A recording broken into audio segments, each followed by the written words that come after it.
আজ আমি আবারও নতুন একটি রেসিপি নিয়ে হাজির হলাম। খুব ঝটপট সহজে হয়ে যাবে এমন একটি রেসিপি, ডাল বেগুন। চলুন দেখে নেওয়া যাক আজকের রেসিপিটা। এখানে আমি কিছুটা মুসুর ডাল নিয়েছি, ধুয়ে পরিষ্কার করে নিয়েছি। এবার আমি কড়াইতে দিয়ে দিলাম। তার ভিতরে আমি পেঁয়াজ কুচি দিয়ে দিলাম, 4-5টা পেঁয়াজ কুচি দিয়েছি, স্বাদ অনুযায়ী লবণ দিয়েছি আর হলুদ দিয়েছি, কাঁচা লঙ্কা কুচি আর দিলাম সর্ষের তেল দিয়ে আমি এবার হাত দিয়ে ভালো করে চটকে চটকে মেখে নেব। এটা অন্তত 5 মিনিট তো মাখতেই হবে, একদম পেঁয়াজ লঙ্কা নরম হয়ে যাবে ততক্ষণ মাখতে হবে। তারপরে আমি এখানে জল দিয়ে দিলাম।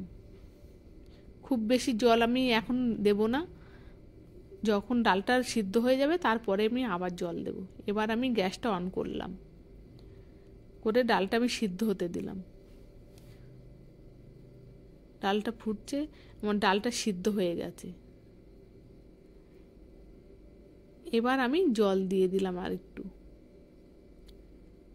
এখানে আমি 2টো বেগুন নিয়েছি, বেগুনগুলোকে আমি গোল গোল করে পিস পিস করে কেটে নেব। এবার আমি এই বেগুনের ভিতরে লবণ আর হলুদ দিয়ে ভালো করে মেখে নেব। আপনারা যেদিন ডাল রান্না করবেন মনে করবেন সেদিন শুধু ডাল না রান্না করে এই ডাল বেগুনের রেসিপিটা একবার ট্রাই করে দেখতে পারেন।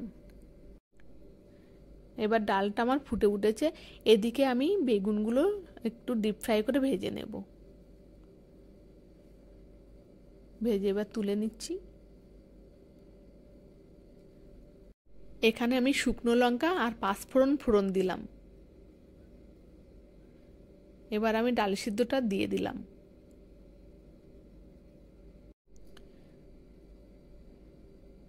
এবার ডালটাকে আমি একটু ভালো করে ফুটতে দেব।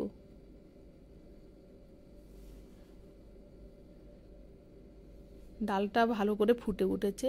এবার এখানে আমি একটু চিনি দিয়ে দিলাম। চিনিটা আপনারা দিতেও পারেন, না দিতেও পারেন। এবার আমি বেগুন ভাজাটা দিয়ে দিলাম আর একটু কাঁচা লঙ্কা চেরা দিয়ে দিলাম।